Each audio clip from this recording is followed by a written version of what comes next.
Rule: if you see someone with wings standing on the rooftop, stand still. Scary story.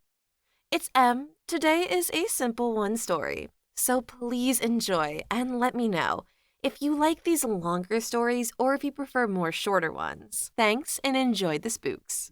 Story 1. There's always been a certain allure to the neighborhood streets come nightfall. It was a path with no destination, a strange place where your only company was the moonlight and the twinkle of long dead stars. I often gazed out my bedroom window in the late hours, feeling the pull of the empty road lit by street lamps with no one to guide. I wanted to step out into it, a whole world only I lived in. Part of me wished that when day broke, when light poured in from the windows of businesses and homes alike, when the once peaceful streets were cluttered with the sounds of cars and people talking, that the silence of the empty roads would take me with it. I'm sure you can relate. I never took that step out. The lights of houses and the cars driving back home after work lingered far too long. I didn't want to indulge and walk out into the streets only for the sun to rise and the noises to return so soon after I left. Until one evening, I had my chance. And I've never looked back since. It was late November. The leaves had all reddened and fallen and been raked away. Most mornings as you stepped outside, the brisk air showed your breath to you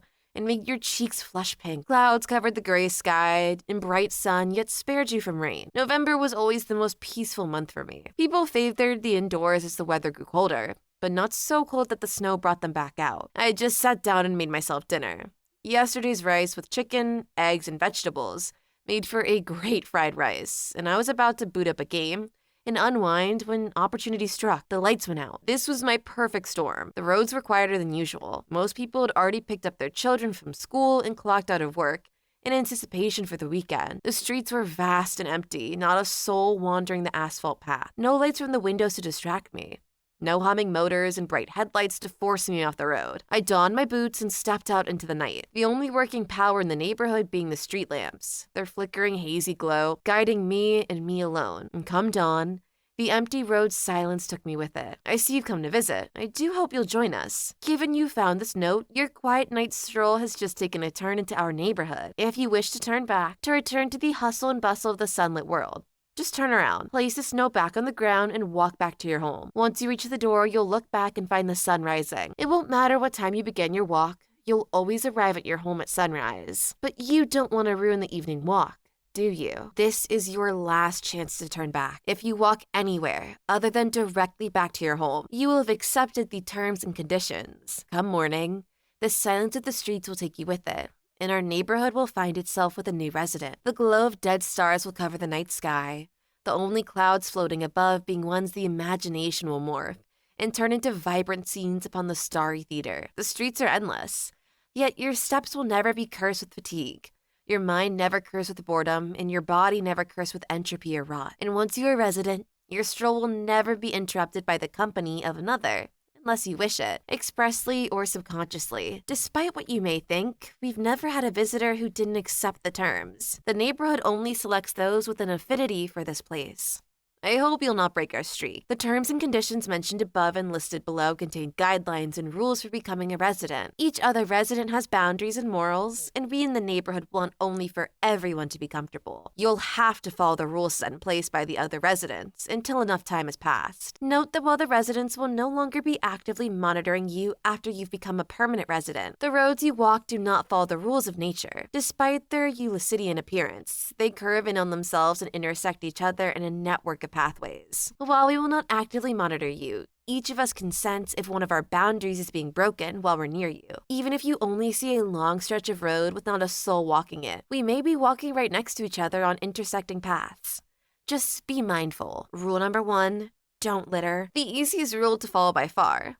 Every single one of the residents loathes littering, myself included. Just make sure you don't leave anything behind that falls out of your pocket. Once you reach a bus stop, you can deposit whatever litter you have into the garbage bin, and then you won't have to think about this rule moving forwards. Rule 2, don't harm the trees. One of our residents, Cran, ended up in the neighborhood through a walk in the forest. He has an affinity and love for the ecosystem of our neighborhood, and even the dead of the system serves their purposes. This rule is harder to follow than you'd first think. The trees include each branch and leaf. If you've entered the neighborhood around mid-autumn, you may find yourself having to take the long way around sections of the sidewalk. The middle of the road is mostly safe, but you may find the occasional branch blown into the street by the wind. Crayon isn't so strict as to have you removed from the neighborhood for accidentally stepping on a twig, but he'll definitely take notice if you make a habit of not watching your step. At the very least, if you step on part of the tree accidentally, make sure you don't step on any more for a bit. Rule 3. If you suddenly feel ill or in pain, don't react. 2 of our residents, Kit and Tag, are married, and the only 2 residents who travel together. Kit suffers from constant ailments, and his affliction extends those ailments to anyone near him. Tag, on the other hand, is a healer. They walk beside Kit and relieve him of his pain, but will have to make physical contact with you to do the same for you. Kit hates his affliction and blames himself for any pain others feel, and Tag is extremely protective of Kit. If you make your pain obvious, Tag will remove you from the neighborhood for making Kit feel bad. Tag will know how to heal your pain if you stand still for about 10 seconds. You'll feel a hand on your shoulder for a few seconds, and you'll be free to continue your walk. Even once you become a permanent resident, you shouldn't make Kit feel bad. Both Kit and Tag are the second largest residents in the neighborhood, behind only one, which you'll read about soon. Most of us would struggle to beat Kit in a fight, let alone both Kit and Tag. Rule 4. If you suddenly find yourself walking alongside a man with 3 necklaces, turn around and walk the other direction. The man with 3 necklaces is Nagi, the most mysterious of our residents, and certainly the most antisocial. I'm told that when he was welcomed into the neighborhood, he made one thing completely clear. He despised his company. That said, the streets know if you want to walk with someone else, whether you even know it or not. And the streets have never neglected to provide him with company. Once you're a resident, this rule will only apply if you yourself want company on your walk. But if you do, always turn around once you get paired up with Nagi. He'll know that you don't mean to bother him and leave you alone. But if you try to interact with him in any way, he will remove you from the neighborhood if you're not a resident, or just get into a fight with you once you are. He's one of the most capable fighters in the neighborhood. Rule 5. If you see the dragon cloud, pay your respects. The dragon cloud is the oldest resident in the neighborhood, and according to him, actually created it. We don't know his true name, if he even has one. But if you see him, he does expect some form of respect. You can bow, do a little dance, pray, or even just give him a thumbs up. Even Nagi pays his respect to the dragon cloud. And don't worry about not seeing him in the sky. He won't expect anything if you don't notice him. But believe me when I say that he is very difficult to miss. Rule 6. If the street lamps glow a different color than usual, walk under them. That's Ezriana's doing. They're our newest resident and rather fond of traveling through the power lines. If the lamps are glowing a weird color, usually yellow or purple, that means they're taking a moment to admire the view. They'd appreciate it if you went under the light and enjoyed the view with them for a bit. You can get back up after about a minute or when the lights go back to normal. Don't stay much longer than a few minutes though. Ezriana will grow attached to you. Rule 7. If you see someone with wings standing on the rooftop, stand still. That's me. I didn't have those wings before I got here, but the neighborhood does as it wishes. We don't have to eat, but some of us like to go hunting from time to time anyway. If you see me, just stand still and I'll know you're not prey.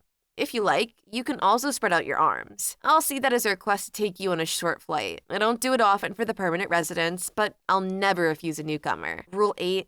Stay away from the forest. Once again, this is Cran's forte. It's best to stay away from the forest both to avoid breaking Rule 2, but also because the neighborhood grants gifts to the wildlife just as it does to us. Once you're a permanent resident, the neighborhood will take it upon itself to grant you your ideal form. Depending on what that form is, you might be able to enter the forest anyway. Just remember that while you can't die, you can feel pain. Rule 9. If your shadow disappears or detaches from your body, just keep walking. That's Lily. She doesn't actually have a physical form of her own, so she just hijacks shadows. If your shadow disappears, you should just keep walking. When Lily switches shadows, yours will automatically return to you. If your shadow detaches and walks next to you, still keep walking. But be careful not to step or stand on it. It hurts Lily quite a lot, and she will have you removed from the neighborhood for it. Unfortunately, she's also rather impulsive. If you walk alongside her, stay about a meter away from her, so you've time to get out of the way if she gets distracted by something. Rule 10. If you see a large pothole in the road,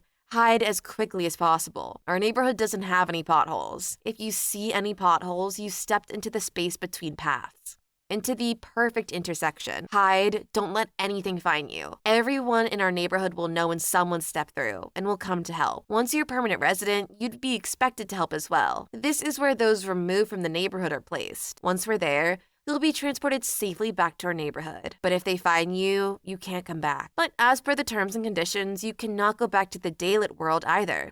You'll be stuck there. You will have none of the neighborhood's gifts. You will succumb to entropy and rot. You will fatigue and your footsteps will become heavy, yet you will never die. We all have our hiding places so that the other residents don't know where to find us. Cran hides in the bushes, Kit heals the trees and grows a dome of roots over them and Tag. Nagi climbs to the treetops. Azriana hides in the power lines. I fly into the clouds. Lily hijacks an ant's shadow. And that should be all the current rules. It's worth noting that while you'll only have company if you wish it, that only extends to walking alongside someone. You can still encounter me on the rooftops, see Cran in the forest, or walk past Ezreon on the power lines. I'm sure you'll find your own niche here in the neighborhood, and once the neighborhood has given you their gift, you can set your own boundaries. I hope none of us have to remove you. I wonder what your gift will be. Your new neighbor, Flynn. This honestly sounds like a really cool idea for either a book or choose your own adventure game. I wonder what my perfect form would be. I kind of want to fly, but that's already taken. What would yours be? Please leave your story in the comments. I would love to make a video on them in the future. Also, don't forget to like and subscribe.